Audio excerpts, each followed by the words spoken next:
Movie में हमें दिखाया जाता है ईयर 2120। इंसानों ने तीन तरीके निकाल लिए हैं इमोर्टल रहने के, यानी हमेशा जिंदा रहने के। पहला तरीका है साइबरनेटिकली इनहेंस किए गए इंसान, जिन्हें साइबॉर्ग्स का नाम दिया गया है। दूसरा तरीका है आर्टिफिशियली इंटेलिजेंट बीइंग्स, जिन्हें सिंस कहा जाता है। और तीसरे है सिंथेटिक बीइंग्स, जिनमें थोड़ी बहुत इंसानों जैसी कॉन्शियसनेस भी है, लेकिन साथ ही साथ वो सिंथेटिक भी हैं, तो उन्हें हाइब्रिड्स का नाम दिया गया है, यानी मिली जुली स्पीशीज। अब इन तीनों टेक्नोलॉजीज में से जो भी टेक्नोलॉजी प्रिवेल करेगी, यानी कि सबको अपने अंडर ले आएगी, वही दुनिया को रूल करेगी। फिर हमें एक स्पेसशिप दिखाया जाता है जिसका नाम है माजिनो। वो पिछले 65 साल यानी 65 ईयर्स से एक मिशन पर है। हम देखते हैं कि कुछ स्लीपिंग पोड्स हैं जिसमें कुछ लोग सो रहे हैं, और उस नींद को नाम दिया गया है क्रायो स्लीप का। वहाँ से कुछ लोग बाहर निकलते हैं जिन्हें क्रू मेंबर्स का नाम दिया गया है। वो अपनी नींद से ब्रेक लेने के लिए उठे थे। यहाँ पे कैप्टन डिनस्टेल बोलता है कि कॉम्स डाउन है और लोग फाइल्स करप्टेड है, पर हो सकता है कि ये कोई ग्लिच हो, और वैसे भी तुम लोग बहुत ज्यादा फ्यूल बर्न कर रहे हो, तो मैं चाहता हूँ कि किसी एक सिस्टम को तो शट डाउन कर दो। यहाँ पर एक मैकेनिक बोलता है कि मुझे लगता है कि आपने स्पेसशिप पर जो एलियंस बिठा रखे हैं, उनमें से किसी एक से छुटकारा पाना होगा, या शायद सभी क्रिएचर से। लेकिन सिक्योरिटी साइबोर्ग उन्हें याद दिलाता है कि नहीं, हमारे मिशन का मेन कैरेक्टर तो यही क्रिएचर्स है, इनके बगैर हमारी रिसर्च का कोई फायदा नहीं है। इसके बाद एक साइंटिस्ट हमें इन्हीं अजीबोगरीब एलियंस को कुछ खाना खिलाते हुए नजर आता है। कुछ क्रिएचर स्मॉल हैं, छोटे हैं, कुछ कैप्सूल्स में रखे गए हैं, लेकिन कुछ बहुत बड़े और खतरनाक क्रिएचर्स भी हैं। सब सिस्टम्स को चेक कर लिया जाता है कि कोई कमी तो नहीं रह गई है। अब क्रू वापस स्लीप पर जा सकता है, उसी क्रायो स्लीप पर जिससे उन्होंने ब्रेक ली थी। दूसरी तरफ हम जमीन पर देखते हैं कि एक रिसर्च फैसिलिटी है जिसे नेवरलैंड का नाम दिया गया है। वो एक कॉर्पोरेशन से बिलोंग करती है। वहाँ पर हमें एक लड़की दिखाई जाती है जिसका नाम है मार्सी। उसे कोई स्कॉर्पियंस के बारे में सिखा रहा है, लेकिन तभी वहाँ पर एक डॉक्टर आती है जिनका नाम है सिल्विया। वो अनाउंस करती है कि सब कुछ तैयार है। पता चलता है कि मार्सी कुछ बीमार है और उसे ऑपरेटिंग रूम की तरफ ले जाया जा रहा है, ताकि उसका दिमाग किसी सिंथेटिक बॉडी में शिफ्ट किया जा सके। कंपनी फाउंडर बोलते हैं कि मार्सी पहली ऐसी इंसान होगी जिसका ह्यूमन बॉडी से सिंथेटिक बॉडी में ट्रांसफर किया जा रहा है, और वही पहली हाइब्रिड बनेगी। अब यहाँ पर मार्सी को मशीन से कनेक्ट कर दिया जाता है। उसे अपने बचपन की यादें आने लगती हैं। जैसे जैसे उसका दिमाग नए जिस्म में जा रहा होता है, वो सब कुछ रिविजिट करती है अपनी चाइल्डहुड मेमोरीज से। कुछ देर बाद हम देखते हैं कि मार्सी बिल्कुल हेल्दी है और बहुत अमेजिंग चीजें कर सकती है, जैसे कि जंपिंग, और वो भी बहुत ऊंचाई से। अब उसे नाम दे दिया जाता है वेंडी का। और सबसे बड़ी बात ये कि क्योंकि सिंथेटिक बॉडीज ग्रो नहीं कर सकती, तो उसे पहले से ही अडल्ट बॉडी दी जाती है। लेकिन जाहिर है कि उसका दिमाग तो अभी भी बच्चों वाला है। कर्श एक्सप्लेन करता है कि फेक बॉडीज ऐसे हॉर्मोन्स नहीं बना सकती जिस तरह के इंसानी जिस्म बना सकता है, ऐसे इमोशंस और ऐसे मूड्स जो ह्यूमंस के होते हैं। तो अब वेंडी के पास ऐसे कोई इमोशंस नहीं होंगे। डॉक्टर सिल्विया बताती हैं कि फैसिलिटी पर और भी बच्चे आने वाले हैं, और कॉर्पोरेशन को उनकी मदद करनी होगी इसी ट्रांजिशन के लिए। जैसे ही वो बच्चे आ जाते हैं, तो वेंडी उनके साथ बहुत बातें करती है और उन्हें अपनी नई बॉडी दिखाती है कि कितनी स्ट्रॉन्ग है। वो बच्चों को अपने आर्म्स पर हैंग भी करती है, यानी लटकाती भी है। एक एक करके सब बच्चों को उनकी नई बॉडीज मिल जाती हैं, और वो अपनी बीमारी के बारे में भूल ही जाते हैं, जैसे कभी उन्हें कोई बीमारी थी ही नहीं। उन सब बच्चों को नाम दिया जाता है लॉस्ट बॉयज का। उधर माजिनो स्पेसशिप पर हम बहुत ही अजीबोगरीब क्रिएचर देखते हैं जो कि शिप में भाग रही होती है। हर तरफ केओस यानी अफरा तफरी होती है, और एज यूजुअल जो क्रिएचर्स तबाही करते हैं वो भी। शेव चिल्लाने लगता है और वहाँ पर अलार्म बजने लगता है। मोरो कंप्यूटर रूम में छुप जाता है और शिप के एआई से बात करने लगता है। बताता है कि सबके सब सैंपल्स अब जा चुके हैं, हम उनको खो चुके हैं। तभी वहाँ पर अचानक से सेवरी भी आ जाती है, जो कि दरवाजा जोर जोर से बजाने लगती है। लेकिन इसकी बजाय कि मोरो दरवाजा खोलता, वो अपने आर्म को एक ब्लो टॉर्च में बदल लेता है और दरवाजे को सील शट कर देता है। और अचानक से वहाँ पर एक क्रिएचर आ जाती है जो कि जेवेरी को अटैक करके मार देती है।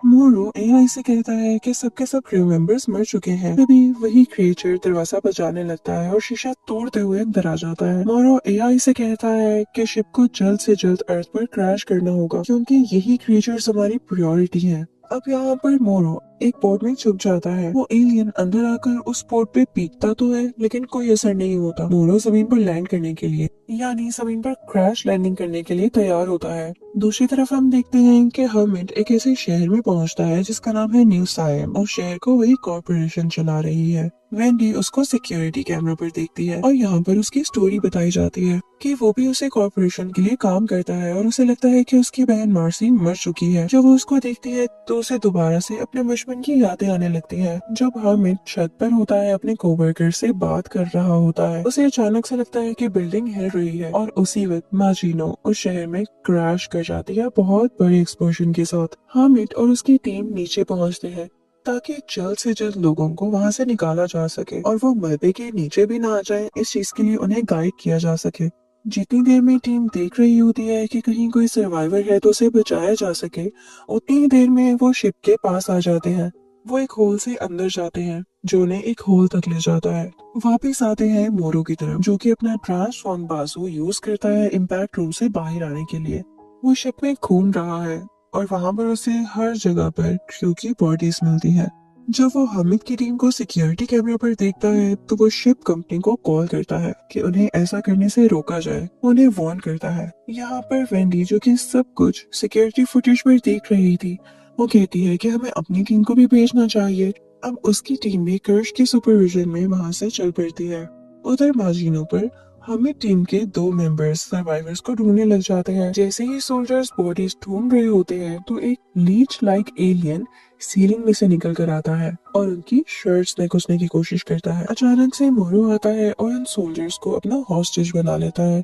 जब मोरो वहाँ से चला जाता है तो वही बग्स उन आदमियों के सर में क्रॉल कर जाते हैं और आहिस्ता आहिस्ता उनके दिमाग को खाकर उन्हें मार डालते हैं। उधर हम देखते हैं कि साइंस लैब रूम में हामिद और उसके 2 साथी बॉडीज से भरे हुए पोर्ट को पाते हैं। जब वो हेडक्वार्टर बताने की कोशिश करते हैं तो रेडियोस अनस्टेबल हो जाते हैं। हामिद जब डेड बॉडीज पर देखता है तो उसे लगता है कि ये तो हफ्तों से डेड पड़ी है। वो बिना ये चीज नोटिस किए कि एक पोर्ट में एलियन भी है, वो दूसरे रूम में चले जाते हैं।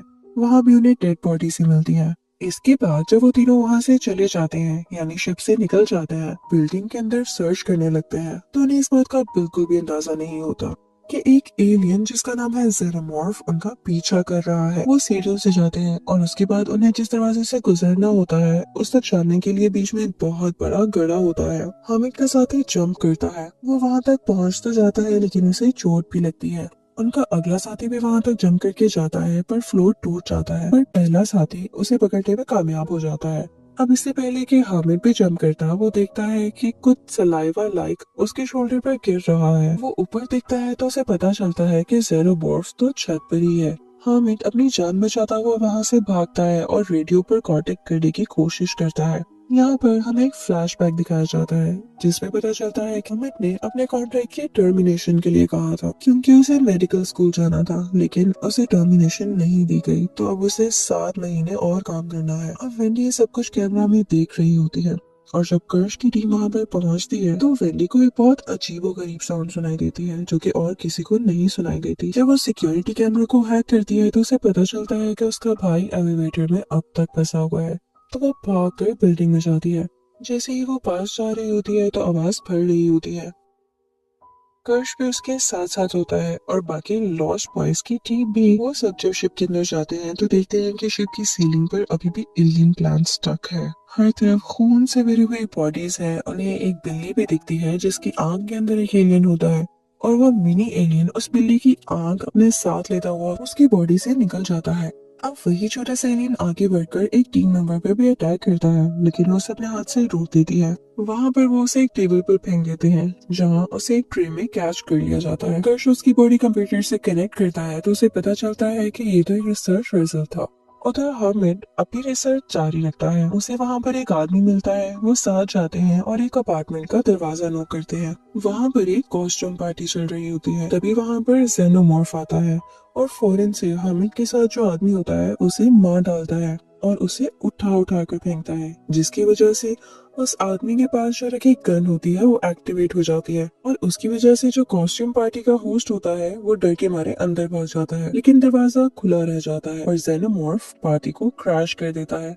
वहाँ पर मौजूद सबके सब गेस्ट को मारने लगता है। हामिद के साथ जो आदमी था वो उसकी बॉडी में उठाकर हामिद की तरफ फेंकता है। अब पूरा का पूरा कमरा लाशों से भरा हुआ है। जब सारे के सारे गेस्ट मर जाते हैं, यानी उनको जेनोमॉर्फ मार डालता है, तो अब जेनोमॉर्फ बालकनी से छलांग लगाता है हामिद को भी मारने के लिए, लेकिन तभी वहाँ पे मोरो आ जाता है और अपनी इलेक्ट्रिकल गन को यूज करते हुए जेनोमॉर्फ को स्टन कर देता है और उसके बाद हामिद को भी। जब वो एलिवेटर तक पहुंचता है तो उसको उस कॉर्पोरेशन के सोल्जर्स घेर लेते हैं जो उसे अरेस्ट करने की कोशिश करते हैं।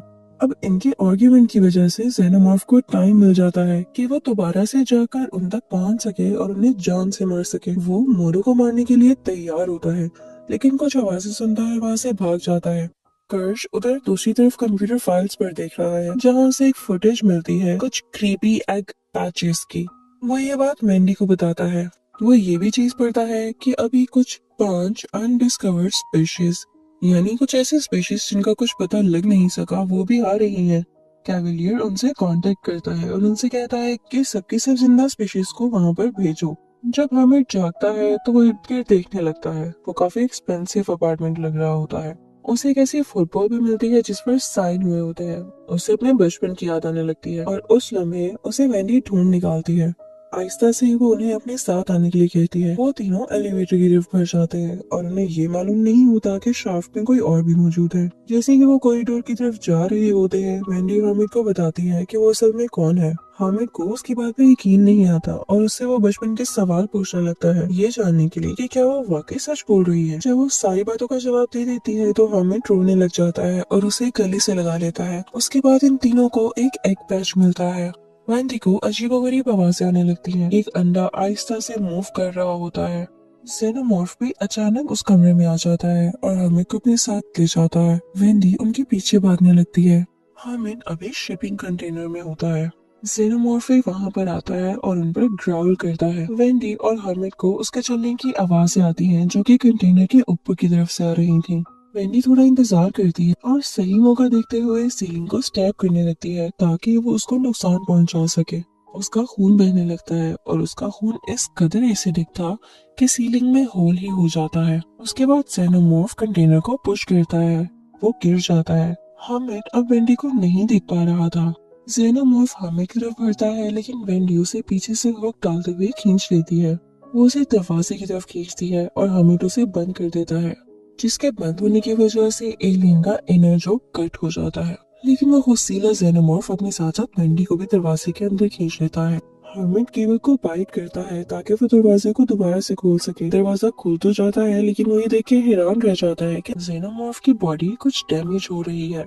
यहाँ पे हामिद और वेंडी बेहोश हो जाते हैं। होश में आने के बाद हामिद को उसकी शेडिंग दिखती है। उधर हम मोरू को देखते हैं जिसका ब्रेन अभी भी कंप्यूटर से जुड़ा है। कर्श और मोरू का आर्ग्यूमेंट हो जाता है कि शिप अब किससे बिलोंग करती है। उसी दौरान एक एग खुल जाता है और मोरू बाहर की तरफ जंप लगा देता है। उसके बाद कॉर्पोरेशन टीम आती है जो कि लॉस्ट बॉयज को, रेस्क्यू टीम को और एलियन सिंबल्स को उठाकर नेवरलैंड लेकर जाने लगती है, जबकि सिल्विया वेंडी पर अपना काम कर रही होती है कि उसे ठीक कर सके। कर्श जब भी किसी अंडे को खुलता हुआ देखता है तो परेशान हो जाता है। अभी भी एक अंडा खुलता है और उसे ड्रैग करके ले जाता है। उन्हें एहसास होता है कि अंडे तभी रिएक्ट करते हैं जब उनके सामने कोई ऑर्गेनिक लाइफ होती है। सो कैवलियर कर्श को चार्ज ऑफ एलियन बना देता है। हम शाम को देखते हैं कि मोरो किसी न किसी तरह शहर में पहुंच चुका है। वो किसी रैंडम इंसान से उसका फोन छीन लेता है और कॉर्पोरेशन के सीईओ को कॉल करता है। तो उसे बताता है कि उसके पास डेटा तो है लेकिन क्रिएचर्स नहीं है, लेकिन वो प्लान कर रहा है उन्हें वापस लेके आने के लिए, क्योंकि वो पूरी जिंदगी इसी पर ही तो काम करता रहा है। यहाँ पर हमें ये भी पता चलता है कि मोरो की एक बेटी भी थी। दूसरी तरफ हम देखते हैं कि वेंडी को होश आ चुका है और अब वो कुछ बेहतर महसूस कर रही है, लेकिन उसे अजीबोगरीब आवाजें अब भी आ रही हैं, तो उनका पीछा करती है। उधर लैब में कर्श और 2 लॉस्ट बॉयज एक अंडे को काटते हैं। उन्हें उसमें से एक एलियन मिलता है जिसका नाम फेस हगर है और उसकी इतनी बुरी आवाज होती है कि वेंडी कोलैप्स कर जाती है। उधर हम ऑपरेटिंग रूम में हामिद को देखते हैं जहाँ पे उसका एक लंग यानी गुर्दा निकाला जा रहा है जो कि अब एक ट्यूब में प्रिजर्व्ड है। फिर वहाँ पर कर्श आता है और पैरासाइट को टैंक में गिरा देता है।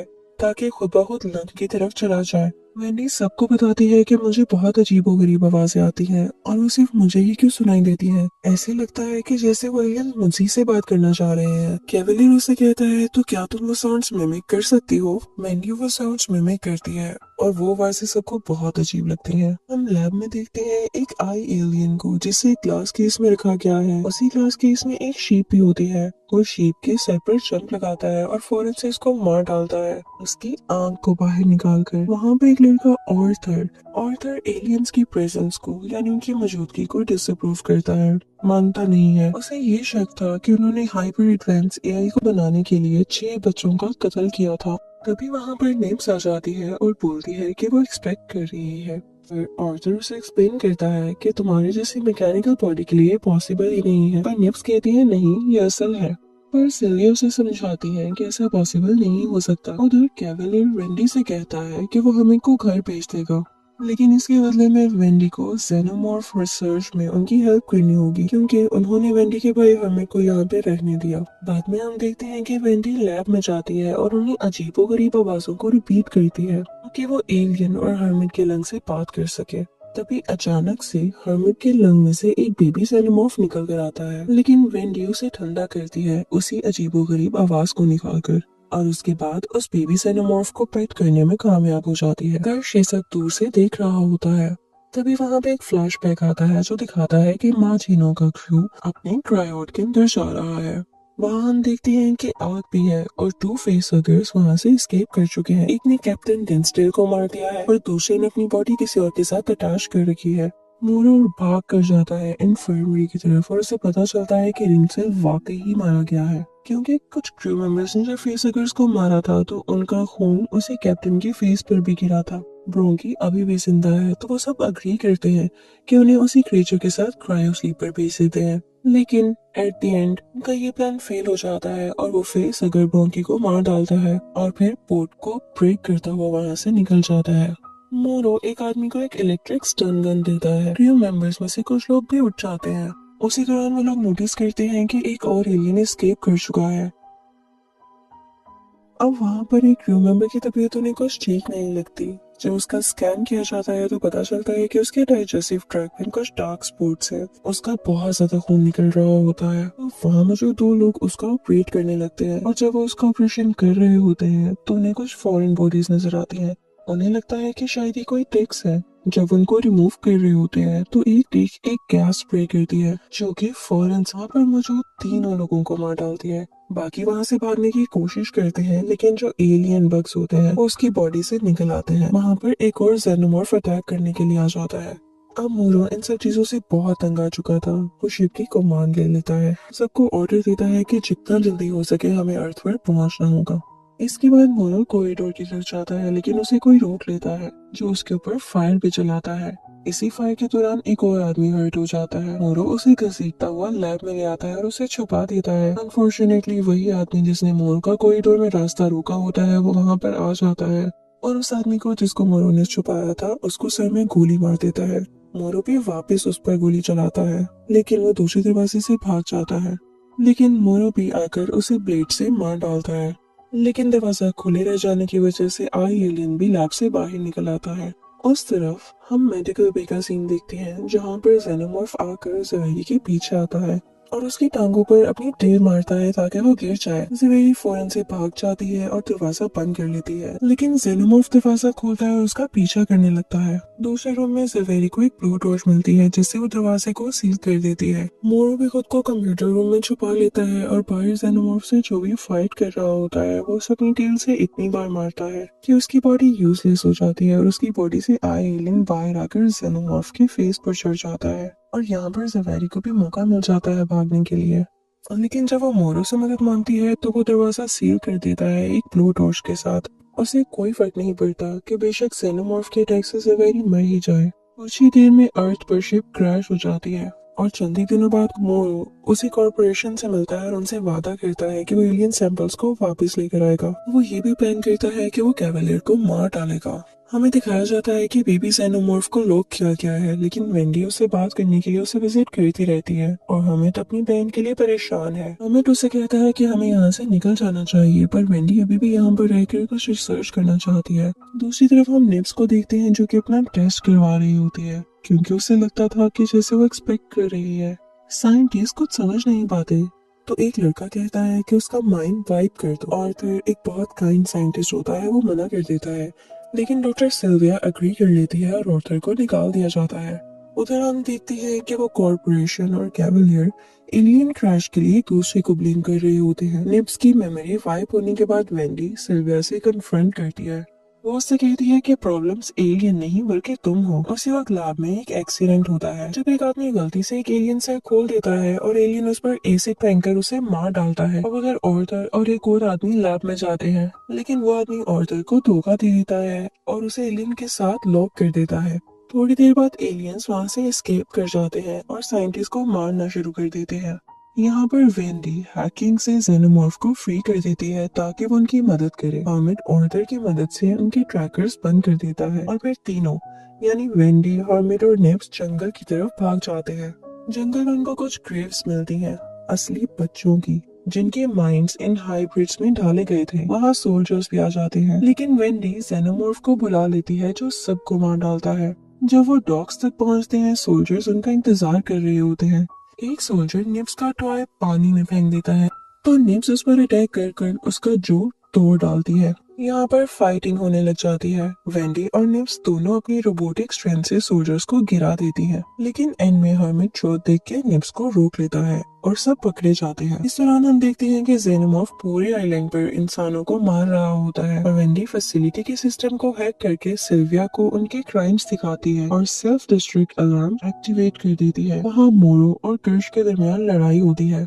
मोरो मरने ही वाला होता है और इसी दौरान अब कंट्रोल से बाहर भी होने लगता है। एडम हामिद को ट्रिक करता है और एक एलियन उस पर अटैक करता है, लेकिन वेंडी उसे बचा लेती है। वो उसकी बॉडी को रोबोटिक तरीके से फ्रीज कर देती है, कुछ हैकिंग करके। अब फाइनली यहाँ पर आखिरी सीन आ जाता है जिसमें कैवलियर एस्केप करने की कोशिश करता है और $1 मिलियन रिवॉर्ड ऑफर करता है। यहाँ वेंडी भी जेनोमॉर्फ को बुला लेती है जो सब गार्ड्स को मार डालता है। अब हामिद कैवलियर को बेहोश कर देता है और वेंडी सब क्रब साइंटिस्ट जिनमें सिल्विया, एडम, मोरो, कर्श और कैवलियर हैं, उनको एक सेल में बंद कर देती है और यहाँ पर बोलती है कि अब इंसान नहीं, हम हाइब्रिड्स और एलियंस रूल करेंगे। इसी के साथ सीन यहाँ पर क्लोज हो जाता है। Thank you for watching.